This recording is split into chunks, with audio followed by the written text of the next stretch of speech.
Todos me ouvindo e me vendo bem? Por gentileza, sinal de positivo.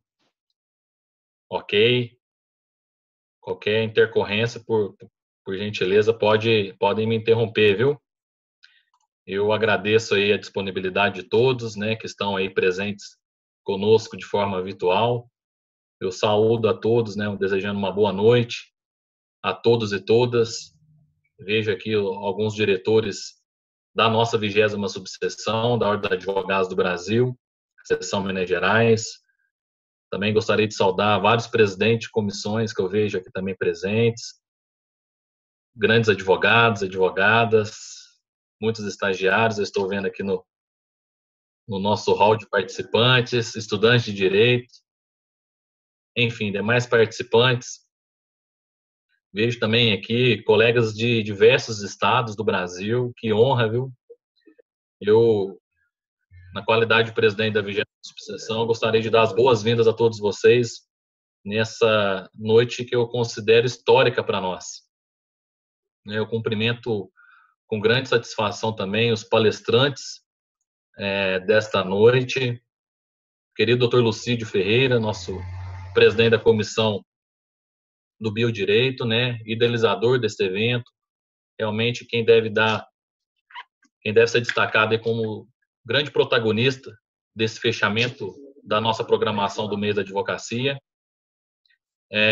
Cumprimento também Marco Antônio Regis, full stack da Intelimedicina, Dr. Bruno Costa Contente, colega advogado, e de forma muito especial gostaria de cumprimentar o nosso presidente da Associação Médica de Varginha, meu querido amigo e irmão, Dr. Adrian Nogueira Bueno, e gentilmente aí aceitou o nosso convite para estar mais uma vez, né, na programação do mês da advocacia. Eu só vou pedir para os colegas desativarem os seus áudios, porque está dando microfonia para mim. Não sei se está dando... Melhorou? Está me dando um sinal de positivo, Lid. Estou te vendo aqui. Ok.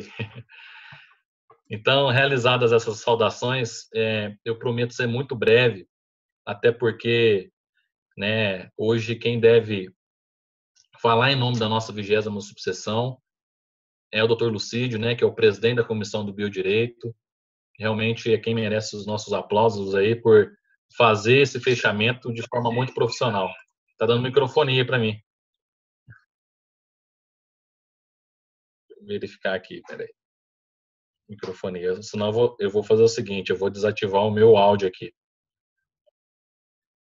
Quem não dá um retorno. Lid, tá me ouvindo bem? Espera que eu vou desativar o meu som, não da plataforma, o meu som do notebook aqui, porque aí resolve o problema. Ok? Tá me ouvindo bem, né, Lid? Eu vou dar continuidade aqui. Agora sim. Eu desliguei meu áudio e fica sem intercorrência. Cumprimentei os nossos palestrantes. Eu aproveito também para, mais uma vez, agradecer o trabalho desenvolvido pelo presidente da Comissão do Biodireito, Dr. Lucídio Rodrigues, né, que trabalhou incansavelmente na organização dessa palestra que teremos logo mais. Eu verifiquei aqui que até foi criado um grupo, né, para poder admitir os convidados, enfim, fazer esse trabalho de forma muito profissional. E isso nos deixa muito satisfeitos, doutor Lucídio, porque você realmente foi uma pessoa muito comprometida com seus compromissos. Veste a camisa, faz as coisas de forma muito profissional. Então, para nós, enquanto dirigentes aqui de ordem, você tem sido um colega que realmente é um grande exemplo para todos nós.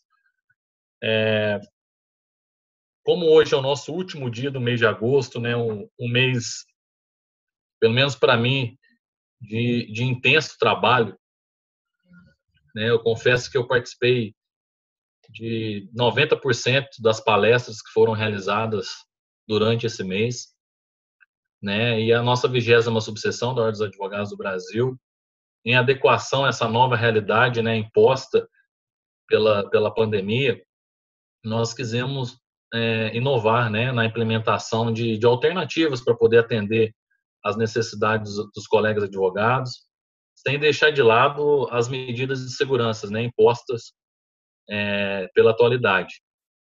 esse ano, para que acredito que todos aqui já saibam, né, foi comemorado no dia 11 de agosto, de forma diferente aqui na subseção.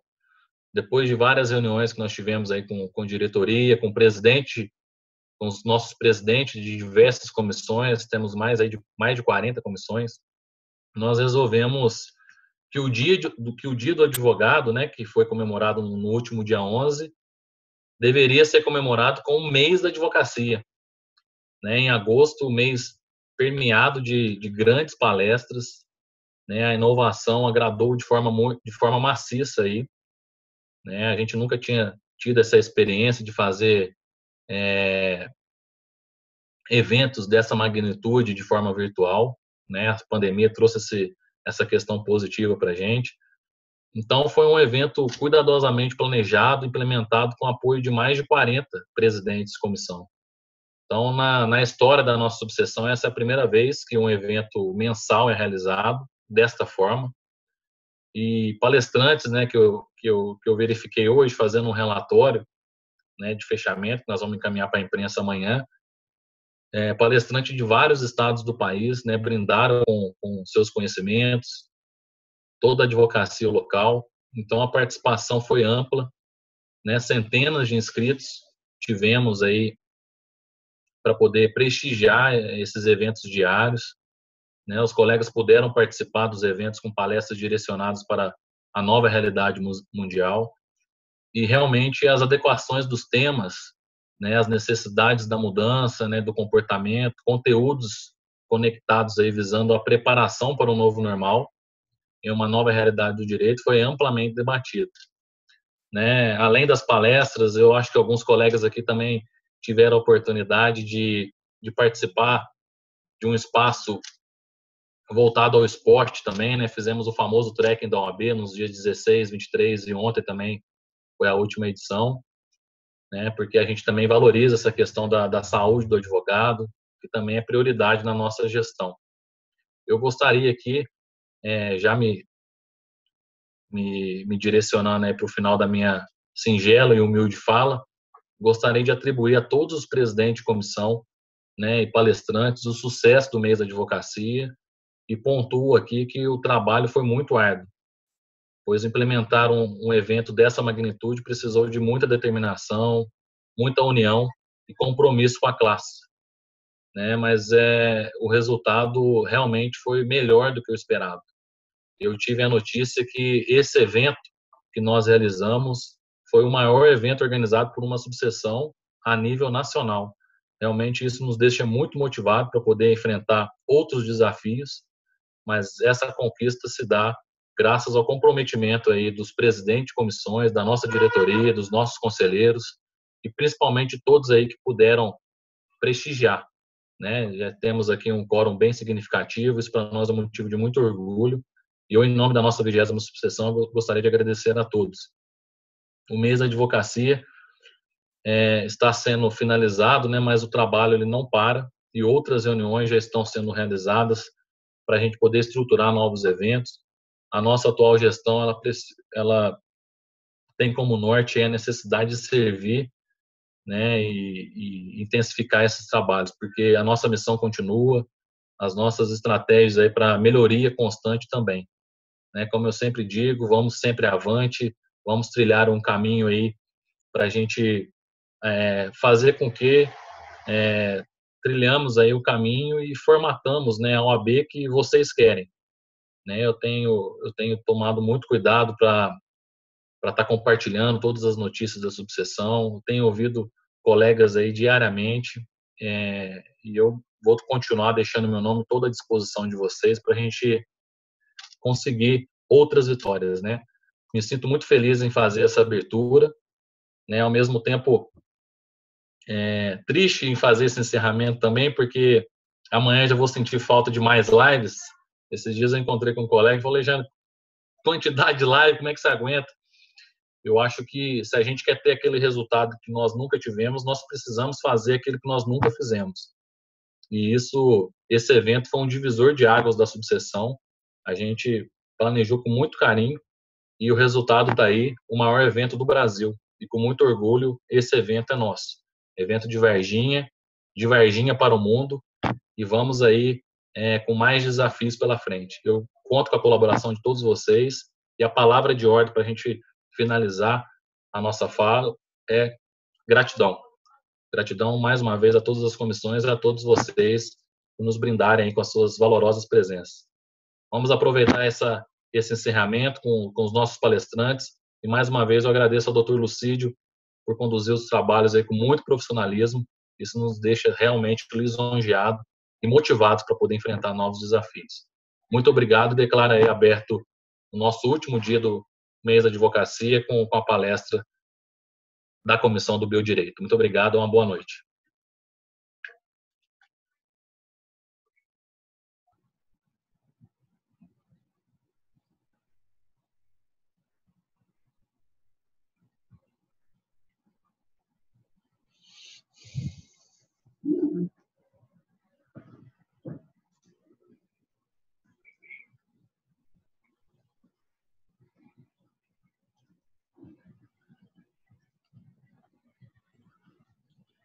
Muito boa noite a todos, senhoras e senhores, doutores e doutoras, tanto da classe jurídica quanto da classe médica. Muito obrigado pelas palavras, doutor Alexandre Prado. Sua brilhante presidência, muito boa, tem feito muito para a nossa classe, e em nome de todos os advogados da 20ª subseção, nós damos os parabéns ao doutor e também a toda a diretoria dessa subseção, pela idealização, organização de todos os eventos no decorrer desse mês de agosto. Com certeza, o trabalho incansável destes foi muito exaustivo, mas foi fonte de enorme conhecimento a todos nós. Com certeza, eu falo em nome de todos os que desfrutaram dessas brilhantes palestras. Muito obrigado. O conhecimento é algo muito engraçado. Quanto mais ele é dividido, mais ele fica multiplicado. Não se esquecendo também de elogiar cada comissão dessa subseção que contribuiu com a sua parte para abrilhantar esse mês tão especial. Pois bem, as duas palestras de hoje, elas foram idealizadas e organizadas pela Comissão de Biodireito dessa subseção, com a participação da Associação Médica de Varginha, aqui representada pelo seu presidente, nosso querido amigo Dr. Adrian, também o Escritório de Advocacia Contente Queiroz, aqui representado pelo Dr. Bruno Contente, e também pelo nosso grande amigo Marco, que vai nos falar sobre a telemedicina. Os nossos agradecimentos também antecipadamente à equipe de vídeo da Vision Online, que sempre com muito carinho tem cuidado das nossas transmissões, aqui da Comissão de Biodireito, o Jonathan, a Luana, o Tiago, muito obrigado a vocês. E não podemos esquecer da nossa intérprete Lídia Cajuru, que também tem ajudado a levar esses eventos às pessoas que são surdas, através da língua de sinais, da Libras. Nós queremos apenas comentar aqui que também temos que agradecer à Vision Cursos e Treinamentos, que essa semana, aliás, firmou um convênio com a OAB, trazendo aos advogados e os estagiários cursos de Libras, se vocês quiserem aprender Libras, cursos de oratória e cursos de memorização para concursos. Estes futuramente serão divulgados nas respectivas redes sociais. Pois bem, sem mais delongas, nós convidamos para a primeira palestra o Dr. Adrian Nogueira Bueno.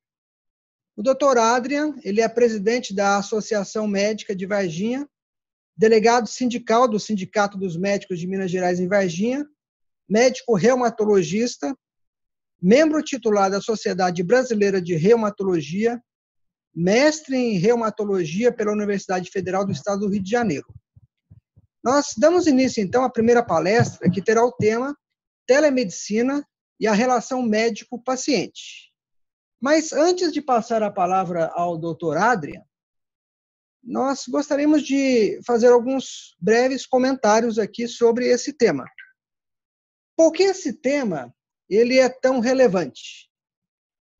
Bem, apesar da nossa assistência ser composta aqui por médicos, advogados, enfermeiros, estudantes de medicina, de direito, de enfermagem, e ainda os que apenas são apreciadores do tema, uma coisa todos nós temos em comum. Todos nós aqui, que não somos médicos, somos ou podemos em algum momento ser pacientes. Ou no caso dos profissionais de direito aqui presentes, pode ser que tenha que atuar orientando ou mesmo atuar processualmente em favor de seu cliente, ora paciente. Poderíamos falar aqui horas sobre como o Conselho Federal de Medicina, por exemplo, com a publicação da Recomendação 1 de 2016, sugere ao médico destituir da relação com o paciente o caráter paternalista, que por muito tempo assim foi definida essa relação, propondo assim uma relação mais próxima à horizontal. Desse modo, seria respeitada a autonomia do paciente, que é sujeito de direitos e que deve estar ciente de diagnósticos, prognósticos, tratamentos indicados, é o que essa recomendação de 1 de 2016 diz. Então, a ideia é que as informações claras e objetivas garantam mais segurança ao ato médico e permitam ao paciente consentir ou declinar da terapêutica proposta. Mas vamos deixar essa linha de lado. Vamos seguir uma linha mais simplista. E aí nós temos uma situação peculiar que todo médico deve analisar. A pergunta é: todo paciente é igual? E ainda nós não estamos falando de telemedicina. Na minha ótica, existe basicamente 3 tipos de paciente. O primeiro paciente é o paciente que optou por estar na presença daquele médico, numa consulta. Então, é aquele paciente que busca a medicina preventiva, por exemplo. Talvez ele, paciente, esteja diante do médico de família, o médico que não necessita fazer uma anamnese muito extensa, porque aquele médico já tratou o pai daquele paciente, o avô daquele paciente, ele já conhece todos os males que rondam aquela família. Então, esse paciente que optou por estar na presença desse médico, do médico de família talvez, esse paciente, o aspecto psicológico dele provavelmente já está alinhado com aquele médico. Então, a relação médico-paciente praticamente já está alinhada. Ela já está construída. Ele já acredita naquele médico, ele já acredita no tratamento, no medicamento que aquele médico prescrever. Vamos ao segundo tipo de paciente. O que está na presença do médico por indicação. Talvez ele precisou ir a esse médico porque aquele médico é um especialista em alguma área. E nesse caso, nós podemos dizer que o paciente ele está disposto, sim, a se alinhar com o médico. Ele, o paciente, está disposto a construir essa relação, tanto que ele buscou o especialista. Porém, note bem, se por algum motivo ele não confiar no médico, conforme a relação for construída, provavelmente ele buscará outro especialista, especialmente se a situação for eletiva. É interessante nós pontuarmos o seguinte, que algumas vezes esse paciente que buscou o médico especialista, ele enxerga nesse médico, o especialista, um técnico. Assim como aquele que conserta uma TV ou um automóvel. Afinal de contas, hoje existe, desculpe-me a hipérbole, mas existe o especialista da orelha direita e o especialista da orelha esquerda. E neste ponto, essa relação com esse segundo médico, com essa segunda situação, ela é uma relação do ponto de vista jurídico um tanto perigosa. Porque a relação, nesse caso, ela tem uma perspectiva muito contratual. Aliás, o próprio Código de Defesa do Consumidor, ele considera assim essa relação. É mais ou menos assim. Se o seu serviço não ficar bom, eu te processo. Então, esse segundo tipo de paciente é um paciente que tem que se tomar muito cuidado, no caso dos médicos, nessa questão da relação. E aí nós temos o terceiro tipo de paciente, que é aquele paciente que está ali na frente do médico por falta de opção. Como assim? Por exemplo, quando o paciente está internado, ou quando ele é transferido de um hospital para outro, ou quando ele está em um pronto atendimento, onde ele vai ser atendido pelo médico de plantão, é nesse caso que eu acredito que a relação médico-paciente necessita de mais atenção. Porque essa relação ainda precisa ser construída. E quando esse paciente ele não sente segurança no médico que o está atendendo, ainda que o Código de Ética Médica, mais especificamente em seu artigo 39, ou em decisões do Conselho Federal de Medicina, como, por exemplo, o parecer 49 de 2017, ainda que se dê total suporte ao direito do paciente de ter uma segunda opinião, chamar um outro médico, por exemplo, para ajudar a ver o seu diagnóstico, a maioria dos pacientes, principalmente os desconhecedores de lei, eles consideram que solicitar essa segunda opinião significa desmerecer o trabalho daquele médico que o trata, quiçá o desrespeitar. E, diante disso, a relação médico-paciente, ela fica totalmente abalada, pois ela começa a ser estruturada numa insegurança. Então, feito essas considerações, nós vamos ao ponto que eu gostaria de passar a palavra para o doutor Adrien, que ele começasse explicando sobre isso. Neste caso, até que ponto esta insegurança da relação médico-paciente poderá interferir relevantemente na cura do paciente?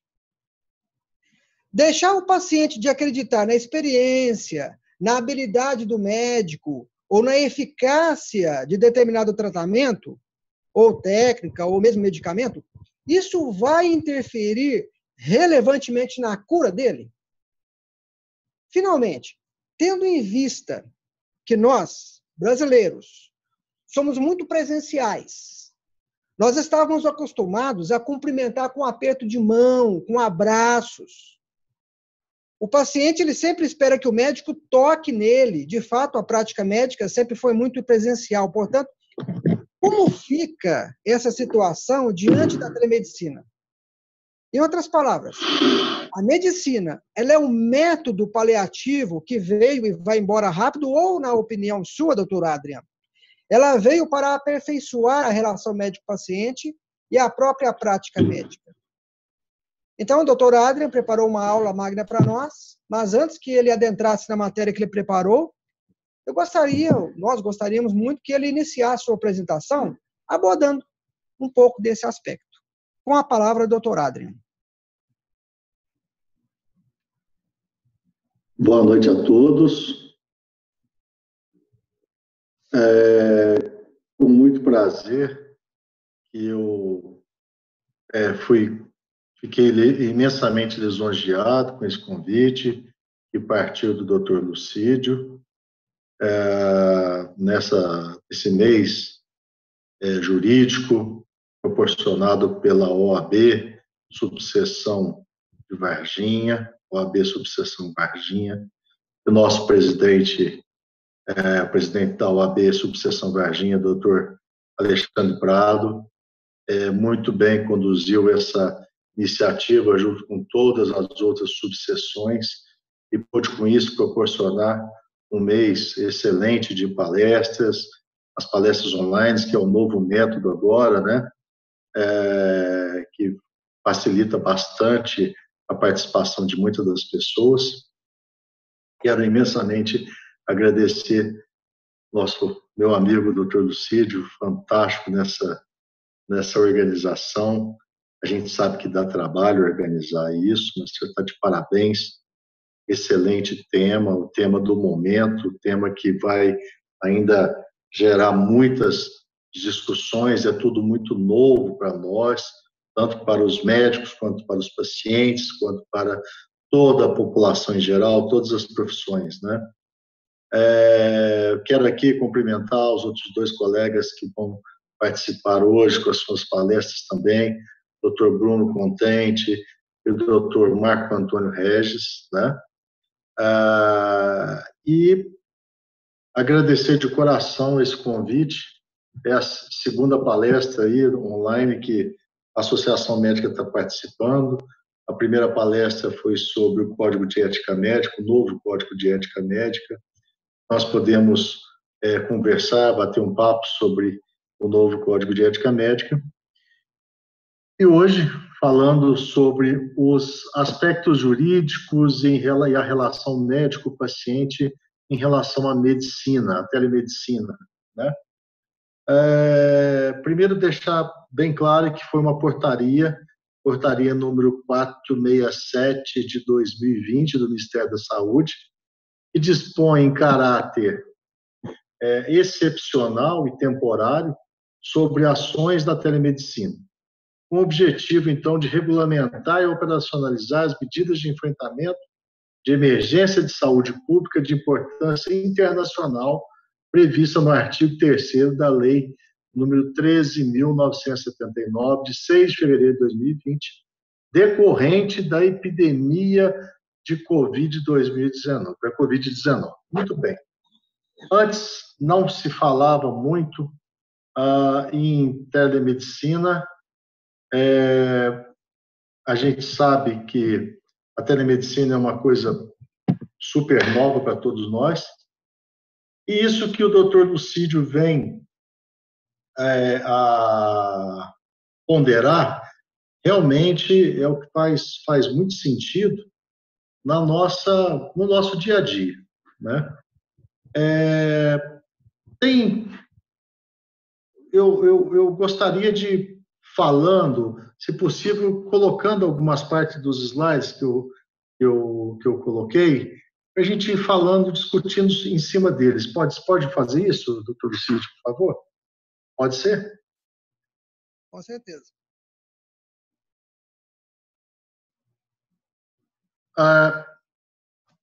Então, durante a pandemia, vai colocar agora o slide ou não? O slide eu posso... Está na tela, né? Ok.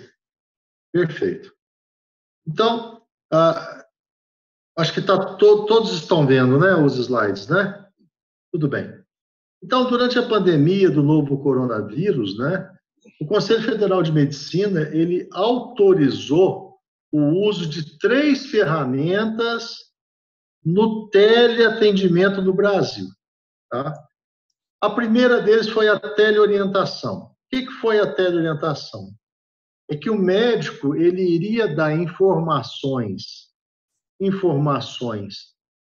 sobre os sintomas do novo coronavírus, né?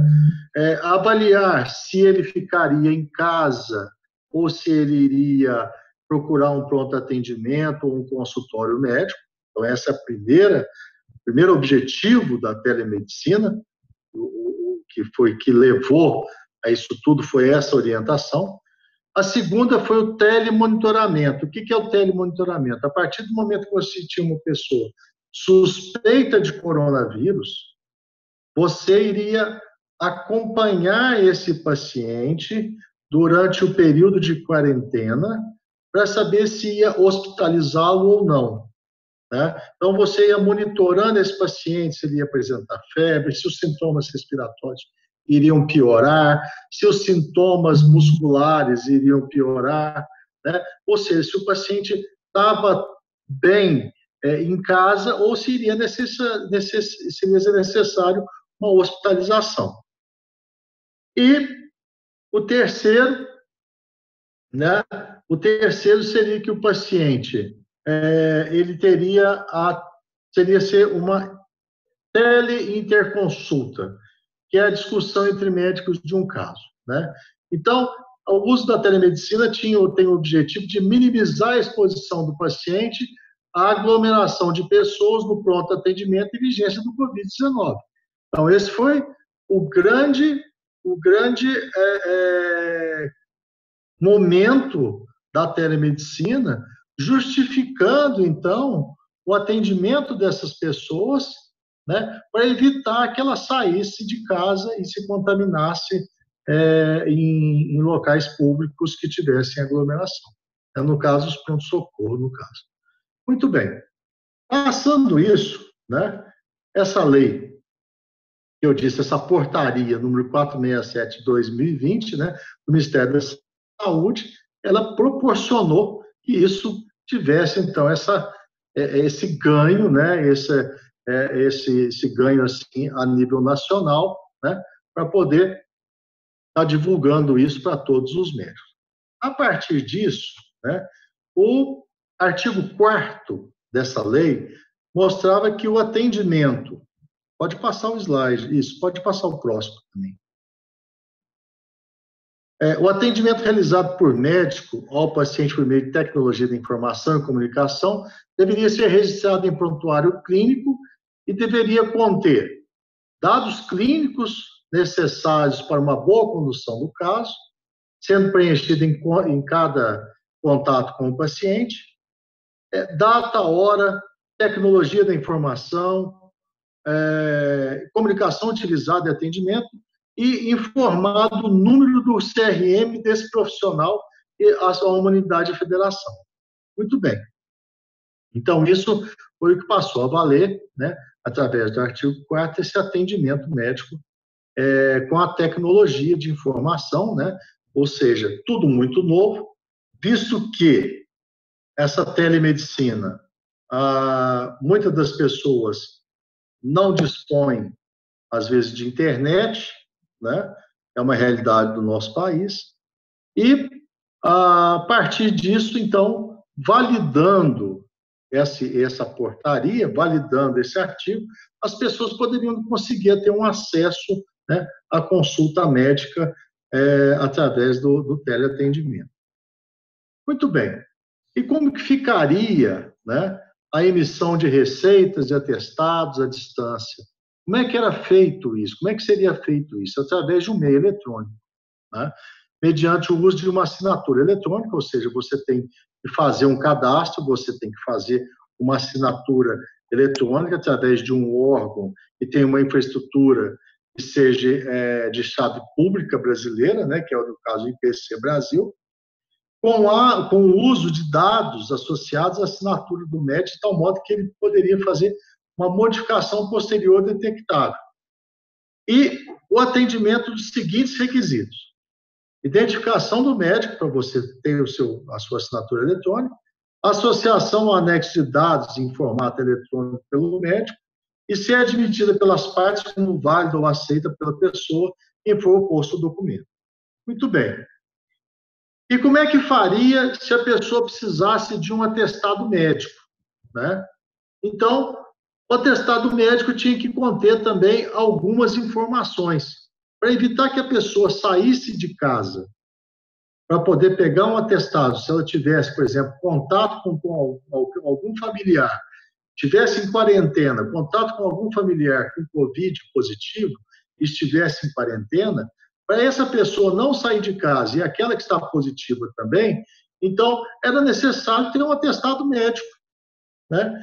E para ter esse atestado médico, ele deveria ter a identificação do médico, com o nome e o CRM, identificação dos dados dos pacientes, registro de data e hora, né? E a duração do atestado. Então, passou-se a aceitar o atestado por via de telefone, de WhatsApp. Você poderia mandar uma foto daquele atestado e aquilo passou a valer, né? Muito bem. Aí, a partir disso, você teria, então, o como estar monitorando isso daí, né, através desse dado que estava sendo proporcionado até então. E até então você tinha que estar presencialmente, né, para poder ter um seu atestado médico. Muito bem. E como é que ficaria o sigilo médico, né? O Código de Ética Médica, então, prevê a obrigação do sigilo profissional, né?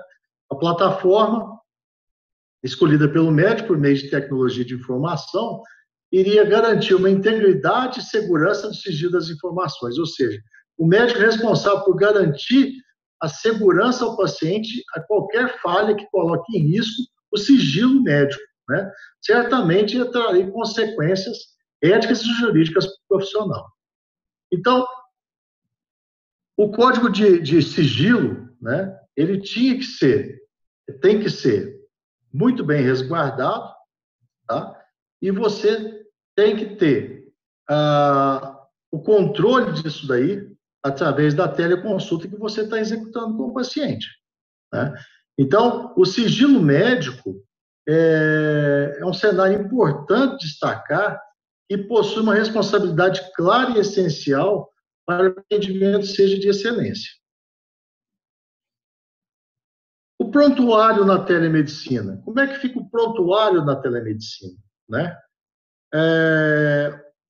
O prontuário ele tem que ser de uma forma, um formato presencial, exceto pelo fato de ser à distância, mas tem que ser um formato como se estivesse na presença do paciente, né? Então, significa que todos os protocolos de saúde, eles devem estar adotados normalmente, adaptando-se às especificações da modalidade. Logo, todas as informações colhidas devem ser organizadas e documentadas no prontuário médico. Deve conter data, hora, início da consulta e fim da consulta, bem como informações relacionadas à hipótese diagnóstica, prognóstico, possibilidade terapêutica, resultados ou solicitação de exames, prescrições e atestados. Ou seja, o prontuário que é realizado pela telemedicina é o mesmo prontuário que você tem que ter no seu consultório, tá? No presencial, você tem que ter todas as informações ali, tá, registradas na telemedicina. Então, isso tudo é muito novo para o profissional médico. Fazer uma consulta por telemedicina, fazer uma consulta por telefone, fazer uma consulta via sem ser presencial, né? E você ter que registrar tudo isso no online. É uma dificuldade, né? Bom, mas tem alguns benefícios? Tem. A telemedicina, ela proporcionou uma modalidade infinita de acesso à população. A população que tem um certo conhecimento e que dispõe, de algum modo, de acesso, ela terá uma facilidade maior de consulta. Exemplo, você pode consultar, você estando em Varginha, você pode atender um paciente do Nordeste, do Rio Grande do Sul, de qualquer lugar do Brasil.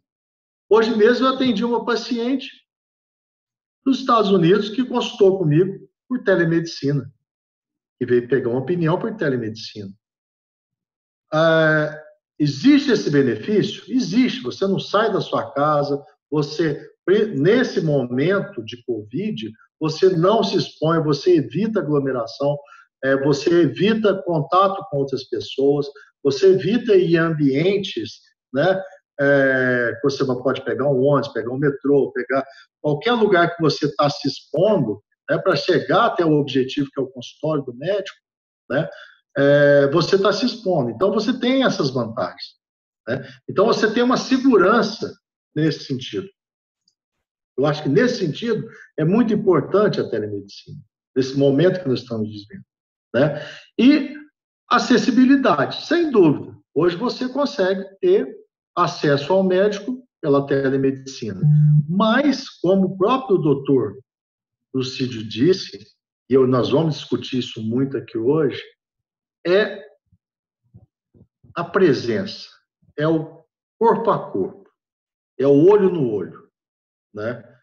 O olho no olho. O que nós estamos acostumados, brasileiro, né? ele não tem aquela impessoalidade. O brasileiro, ele tem uma forma muito carinhosa, né, de tratar as pessoas.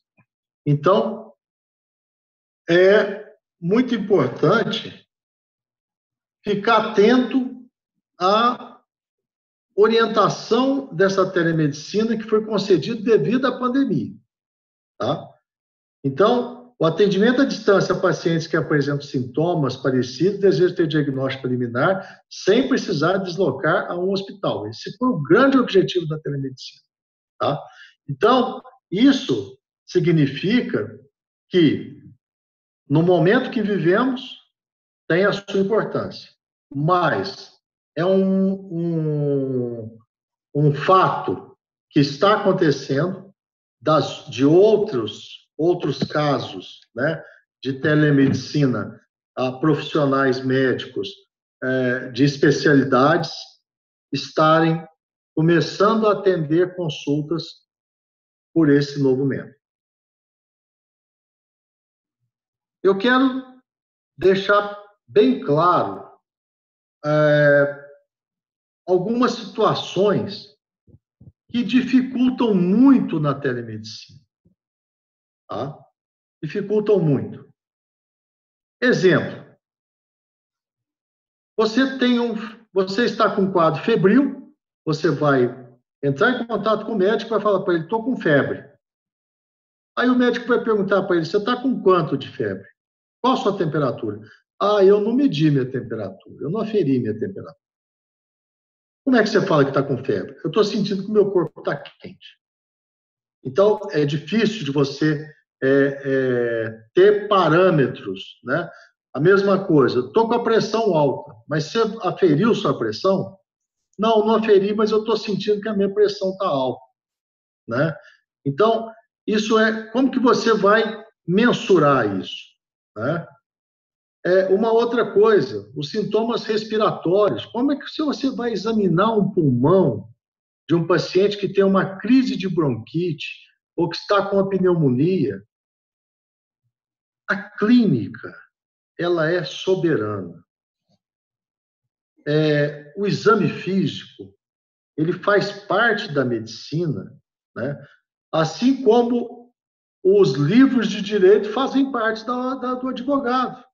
Então, a clínica é muito importante. Você tem determinadas especialidades que vai ser difícil de você conseguir fazer um atendimento por telemedicina.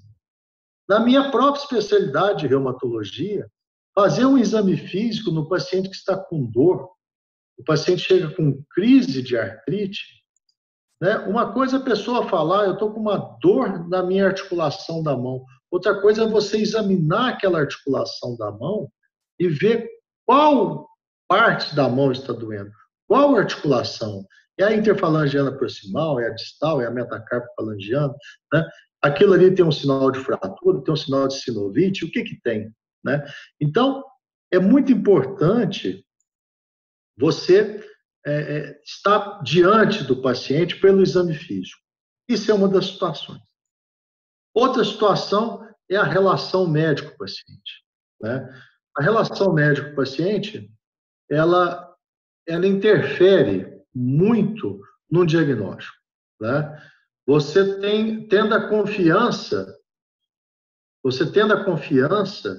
naquele profissional que você está com ele, olhando no olho dele, né? Explicando o seu sintoma, aquela relação, ela se torna parte do diagnóstico do médico, se torna parte do diagnóstico que vai melhorar a clínica daquele paciente, né? Portanto, a telemedicina, ela tem as suas vantagens de evitar exposição, evitar aglomeração, um auxílio rápido de dúvidas, né? Mas na consulta, no diagnóstico, eu vou dar a minha opinião, eu acho muito difícil da gente conseguir fechar um diagnóstico e ter uma relação pessoal com aquele paciente, a relação de confiança, porque o que tem é a confiança. Você procura um advogado pela confiança que você tem nele. Você procura um engenheiro pela confiança que você tem nele, né? Você não vai fazer isso online com o seu engenheiro que vai fazer um projeto de uma casa sua, né, e te explicar tudo online. Você quer ver, né? E a mesma coisa com o médico. Você quer olhar para o médico, você quer sentir a confiança, quer saber, você quer ter aquela confiança de saber se ele sabe o que ele está te falando, ele sabe o que ele está fazendo, né? Então, isso tudo são aspectos que influenciam numa conduta, influenciam numa relação, influenciam numa má conduta, né? E influenciam num diagnóstico não preciso, tá? Então, eu quero deixar essas ponderações sobre a telemedicina, dizer que, de forma com as grandes mudanças, né, que a gente já vem tendo, né, nós médicos já fazemos muitas consultas por WhatsApp. O WhatsApp é uma ferramenta que tornou parte da vida de todas as pessoas. Hoje você não consegue falar com uma pessoa por telefone, mas se você manda um WhatsApp, ela te responde na hora, né? Então, acho que o momento era de fazer teleinformações, e não teleatendimento, né? Teleinformações, telemonitoramento. Eu acho que, pela minha opinião, eu acho que isso seria o modo mais adequado. E que a relação médico-paciente, ela tem que existir, ela tem que ser olho no olho, ela tem que ser no tete a tete, né? Por quê? Isso é que nos dá a confiança de você passar o teu conhecimento para a pessoa e a confiança que ela vai estar em receber o teu conhecimento com a sua terapêutica, tá? Isso que eu tenho para falar, né? Eu quero dar o meu obrigado. O próximo slide. Obrigado. E eu acho que eu tinha isso para falar com o Dr. Lucídio, com todos que estão nos ouvindo, né? Quero agradecer muito a todos presentes nessa reunião online e dizer que esse tema realmente é muito convidativo a várias discussões, né? A vários pontos de vista, né? Eu acho que agora, doutor Lucídio, tenho que apresentar o próximo palestrante, ou o senhor vai fazer algumas considerações? Como é que é? Não, agora eu vou me despedir, mas é porque eu vou sair da sala, né? Então, a equipe vai fechar a sala e ela vai organizar a próxima palestra, talvez 1 ou 2 minutinhos aí. E aí eu deixo a palavra com o doutor depois, né? Porque você é o mediador da outra mesa. Daí o doutor apresenta eles vão apresentar a parte técnica do assunto, algo que normalmente nós não vemos muito, né? Como funciona a questão do site, da telemedicina e tal. Então, nós vamos deixar com eles aí também a parte jurídica, tá bom? Doutor Adra, muito obrigado, viu? De coração mesmo, muito obrigado pela sua participação e também a Lídia, tá bom? Então, vamos aguardar alguns minutinhos que a equipe vai organizar a próxima sala. Muito obrigado, doutor Lucídio, muito obrigado a todos.